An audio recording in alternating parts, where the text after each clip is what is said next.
Assalamualaikum warahmatullahi wabarakatuh. Perkenalkan, saya Elin Safitri dari jurusan Bimbingan dan Konseling Universitas Sultan Ageng Tirtayasa yang akan mempresentasikan sebuah video pembelajaran dari PowerPoint mengenai motivasi belajar.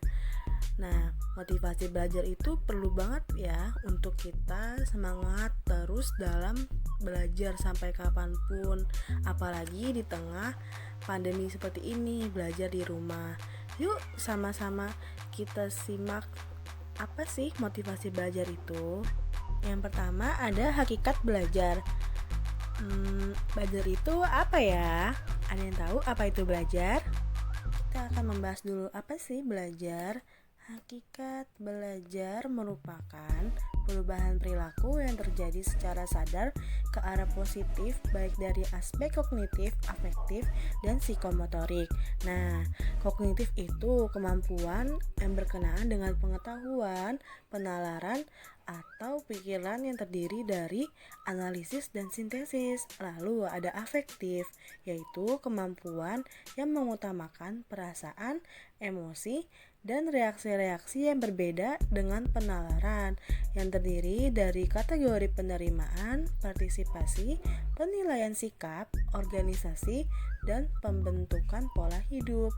Selanjutnya ada psikomotorik, yaitu kemampuan yang mengutamakan keterampilan jasmani, terdiri dari persepsi, kesiapan, gerakan terbimbing, gerakan kompleks, penyesuaian pola gerakan, dan kreativitas. Nah, dari berbagai aktivitas yang dilakukan, ini diarahkan untuk mencapai tujuan yang telah ditetapkan. Selanjutnya, ada 3 hal pokok hakikat belajar. Yang pertama, adanya perubahan tingkah laku. Yang kedua, sifat perubahan relatif permanen. Yang ketiga, perubahan yang relatif aktif. Adanya perubahan tingkah laku terjadi dapat dimanfaatkan untuk kepentingan hidup individu yang bersangkutan, karena semakin baik perubahan perilakunya, semakin baik pula juga pola kehidupannya. Selanjutnya ada sifat perubahan relatif permanen. Perubahan perilaku yang diperoleh dari proses belajar cenderung menetap dan melekat pada diri individu, karena dengan adanya belajar, proses belajar semakin terus belajar, semakin memahami. Lalu ada perubahan yang bersifat aktif. Perubahan yang terjadi disebabkan adanya interaksi dengan lingkungan. Untuk mendapat suatu pengetahuan yang baru, setiap individu aktif mencari informasi dari berbagai sumber. Sudah tahu apa itu belajar? Yuk kita sama-sama memahami apa sih motivasi dalam belajar itu. Apa itu motivasi belajar? Ada yang tahu? Nah, motivasi belajar merupakan suatu keadaan yang terdapat pada diri seseorang individu di mana ada suatu dorongan untuk melakukan sesuatu guna mencapai tujuan. Dengan adanya motivasi, maka dapat menimbulkan perilaku tertentu yang terarah kepada pencapaian suatu tujuan. Berarti kita harus tahu dulu nih apa tujuan kita untuk belajar. Nah, semakin semangatnya kita untuk belajar, maka semakin termotivasi lah kita. Selanjutnya kita akan membahas upaya membangun motivasi belajar. Dulu gimana ya cara agar kita termotivasi untuk terus belajar? Yuk sama-sama kita simak. Yang pertama, ada menetapkan tujuan. Tujuan yang jelas dapat menumbuhkan minat siswa untuk belajar. Semakin jelas tujuan yang ingin dicapai, maka akan semakin kuat motivasi belajar siswa. Gak cuma untuk belajar ya, apapun tujuan kita dalam kehidupan ini, jika tujuannya jelas dan terarah, yang tujuan yang positif, maka semakin kuat tekad kita untuk mewujudkan tujuan itu. Nah, tujuan belajar itu apa sih? Tujuan belajar itu untuk mencapai keberhasilan dengan prestasi yang optimal. Jadi, ayo kita sama-sama belajar ke arah yang lebih baik. Yang kedua, menciptakan suasana yang menyenangkan dalam belajar. Nah, belajar juga harus dengan mood yang oke loh teman-teman.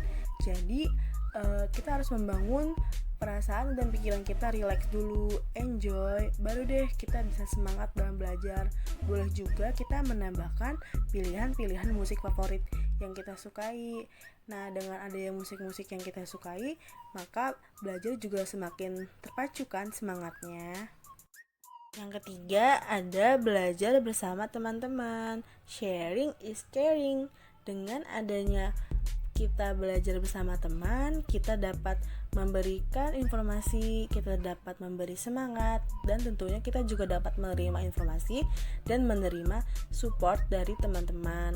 Nah, dengan adanya dukungan ini, berarti kita semakin termotivasi dong untuk belajar. Kita semakin memacu nih kualitas belajar kita ke arah yang lebih baik lagi. Karena tidak akan bosan dong karena belajar bersama teman itu. Ada referensi. Ada apa aja sih di referensi? Yang pertama ada internet, yang kedua ada buku, yang ketiga ada bertanya, yang keempat ada merangkum. Nah, di internet ada banyak dong pastinya yang dapat kita peroleh ilmu-ilmu baru selain dari ilmu-ilmu dari sekolahan. Nah, kita dapat memperoleh jurnal-jurnal, e-book atau penelitian-penelitian yang sudah ada yang dapat kita gunakan sebagai referensi untuk tugas-tugas kita ataupun membuat makalah. Selanjutnya dari YouTube ya. YouTube itu banyak sekali video-video pembelajaran yang dapat kita gunakan untuk memperoleh pengetahuan lainnya. Manfaatkan media sosial dengan baik ya. Selanjutnya ada Telegram. Nah, di Telegram jika ada yang belum tahu, Telegram itu dapat mengunduh file-file seperti film, lagu ataupun file lainnya. Nah, dari Telegram kita dapat masuk ke grup kumpulan materi Ambis. Nah, di sana itu terdapat banyak sekali rangkuman-rangkuman seseorang yang dikirim dalam grup, entah itu dari SMP, SMA, SMK, semuanya ada di sana. Apapun yang dicari. Nah, dari rangkuman-rangkuman tersebut kita dapat mencontohnya atau melihatnya sebagai penambah pengetahuan kita.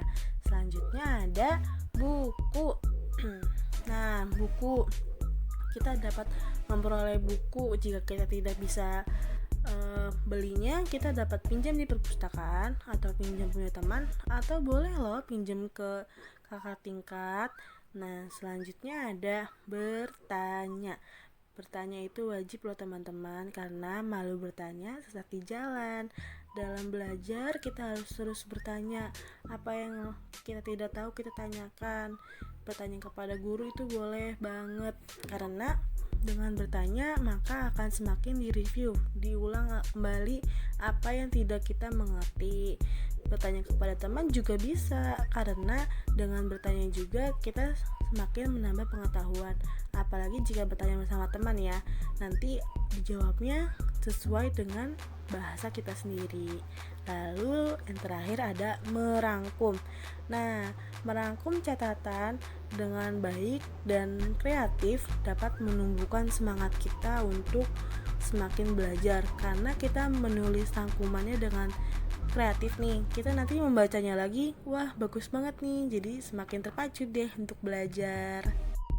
Yang terakhir atau kelima ada beristirahat jika jenuh. Belajar dengan keadaan terpaksa itu tidak baik loh.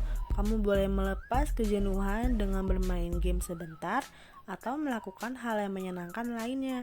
Namun dengan hal wajar ya, secukupnya aja, karena tetap prioritaskan belajar, karena kita ini pelajar, jadi harus memprioritaskan belajar. Tapi jangan sampai kamu tertekan karena belajar terus menerus. Ada waktunya untuk kamu menikmati waktumu sendiri. Jadi jika kamu sudah jenuh atau penat, lepaskan, jangan ditahan. Kamu harus mencari suasana baru untuk diri kamu sendiri agar kesehatan mental kamu tetap terjaga.